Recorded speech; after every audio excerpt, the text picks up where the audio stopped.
This is Sonia Wagner representing PCA Families in one of our recordings that capture lived experience and best practice evidence-based learning that assists kinship, permanent and adoptive parents and carers in supporting young people. PCA Families has a zero tolerance of child abuse and follows child-safe standards. I would like to acknowledge the traditional custodians of the land and pay respect to elders past and present and express our intention to move together to a place of justice and partnership.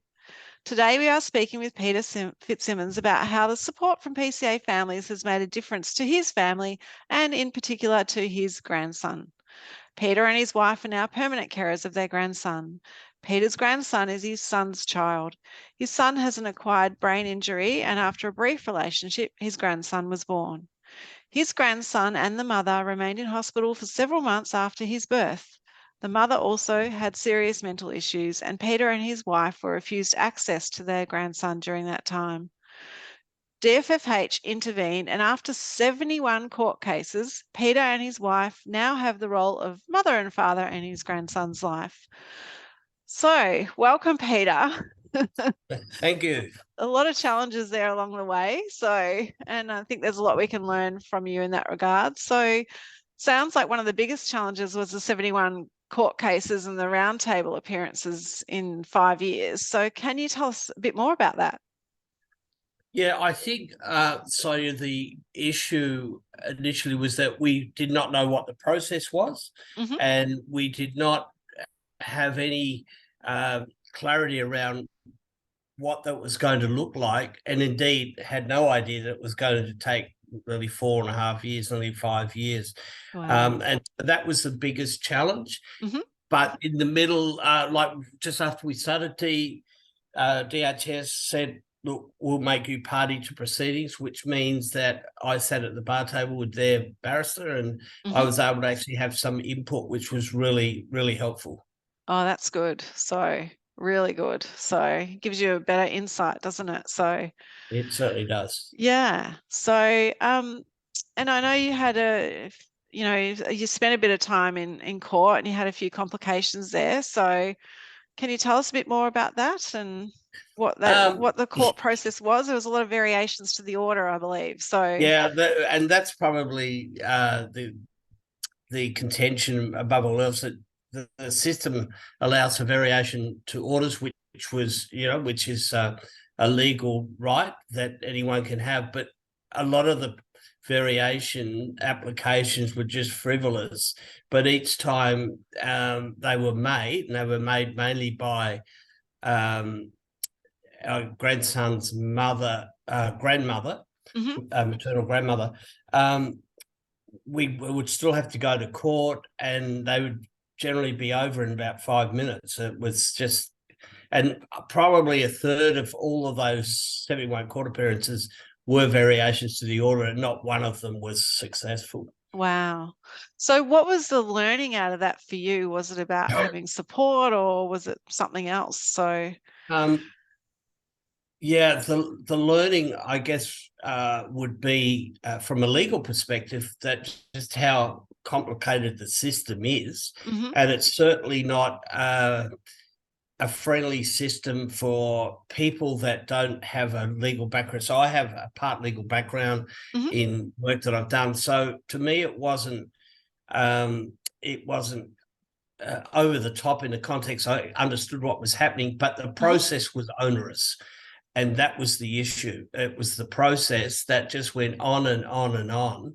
And I believe legislation's now changed somewhat in Victoria, where that process has been streamlined, and that the 5 years, we've been nearly 5 years now, has changed, that wouldn't happen due to some legislative changes. And who was your biggest support during that process? Was DFFH your sort of friend in that process? By far, yeah. They were just great. And the contention they had, of course, was that the process is for the reunification with the child and the mother, but because of the issues with the mother, it was very difficult. So they were opening the door for us to have him more often than not. And the mother eventually felt she made that decision, that you having more than what I have him.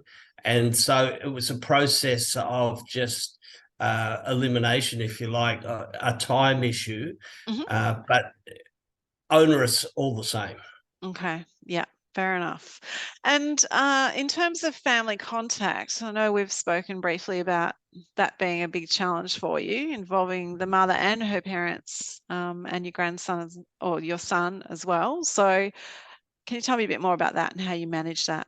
Yeah, well, we didn't. In that, when I say we didn't, DFHS, the DHS, it was supervised access only for the mother and the mother-in-law, which meant we were not involved, that a worker would pick him up from our place, take him to the office, DHS office, and they would have that contact there. And so over a period of years, and I'm not sure where that timeline fits now, but over a period of years, the order changed, and the mother-in-law went out of the picture, and his mum was able to see him, but under supervision, but not with DHS, with us. So we had a family member who looked after that visit, which was then about once every 6 months. Okay. Yeah. Okay. So that was an arrangement that worked. That was. Yeah, it did. Yeah. Yes, it did. Okay. Great. All right. And it sounds like you've also got a very compassionate young grandson. So, and that you've been also really passionate about his school selection process. So, can you tell me a little bit more about that and how you selected the schools or how that worked for you? Yeah, sure. I think, this is where PCA families come very much into the picture, because we were able to, we funded the first couple of years of his schooling, and it's a private school, but we have a huge discount. I think it's nearly 80% discount of fees. And the school was struggling to cover what we couldn't. And so that's how we got introduced to PCA Families, and it's really them that have enabled him to continue his schooling. He's now in year 7 next year, so he's been there since prep. That school, though, is really the key that has shaped him. Strong pastoral care around the kids. The teachers took a very close, supportive interest in him, which was just wonderful. Oh, that's so good. Makes such a difference. So, and you also had some funding for extracurricular activities along the way as well. Can you tell us a bit more about that? And there We are have so many that are amazing well, we have outcomes. He's he's just a really talented young boy in a number of different areas, mainly sport, where we had extra funding, but we have had funding for some tuition, just helping him in subjects like mathematics and so on. But in his sporting space, he's really excelled in swimming, again funded by PCA Families, and he's won a significant event, first prize in swimming last year. And now more recently, he's clearly got some extraordinary talent in clay shooting. And just recently he won the first competition he ever went in, which was against some A-grade clay shooters. Wow. And at 12 years old, everyone is absolutely stunned, and they're earmarking him, saying, he has the potential to be something really significant in that space. But it's early days. Yes. We don't want to, be making preemptive big assumptions, but he is extraordinary. That's amazing. Again, funded by PCA. Yeah. And I know you mentioned to me that it's the unexpected outcomes of being mentored and spending time with successful people that you think is part of that sort of secret ingredient, I guess. So. Yeah, look, it is. And he does circuit training and running, again, funded by PCA. And so the mentoring side and who is having influence in his life, and indeed in all young people. But so his running coach was a Commonwealth Games runner. His clay shooting coach was third in the world in his space a couple of years ago. But they spend time with him about discipline and getting your mind right, keeping fit and all those things. So it's not just that he just shows up and they do the session, they go. They've all taken this interest in him, particularly where he's excelling, like in clay shooting. So they will spend quite a bit of time mentoring him. Amazing. So he's building relationships in so many different areas, Sure. which is so important. Sure. So what are some of the other wins you've had along the way? Just pause. Yeah. So his other wins, like, it's more so sport is a catalyst, obviously, as his school is with peers and so on. But it's the confidence that he's gained by having people around him through these funded activities that have encouraged him and have gone beyond just the learning of school, but about life and what he needs to do to be successful. And I think that's probably the critical issue, is that they've talked to him a lot about how to become a champion, if you like. Yeah, absolutely. So he had some success with a speech at school recently? Yeah, he was in a speech competition where they had to get up and do a talk for his whole year level, and he won first prize, sponsored by the Lions Club in our area. And so, yeah, that was very significant. Yeah. You've also done a bit of travel with him as well, haven't you? And exposed him to, I guess, orphanages and other environments. Well, yeah, I found an organisation that works in humanitarian space, humanitarian aid in Myanmar, and he's been over there with us, and he spent time in an orphanage, and he spent time with people that were, in the poor areas, if you like, and that impacted him in a really positive way. And then we were able to take him to Europe last year. So he's been to Paris and Germany and Italy and a few places. And so he's quite well-rounded. Amazing. So good. So what would you say has been really important in supporting you and your grandson? So if PCA Families was going to look at what they could do for other families, what would you say has been important? I think, obviously, the funding of his education, that's point one. If PCA Families were not able to do that, I'm not sure where he'd be right now. There's been probably a local school and not receive what he has that's enabled him to be who he is now. So that's the critical issue. And the other points of success are the sporting ones. And that looks like now, if he keeps going on the trajectory he is, the funding's been absolutely critical for him to get to where he is. But it's enabled him to get to a level where there's other people now that look like they may sponsor him in a couple of those sports. So that's fantastic. That's so good. Such good recognition and acknowledgement for him of what he's achieved. So are there any other really important lessons you've learned along the way that you wanted to share with us today? Yeah, I think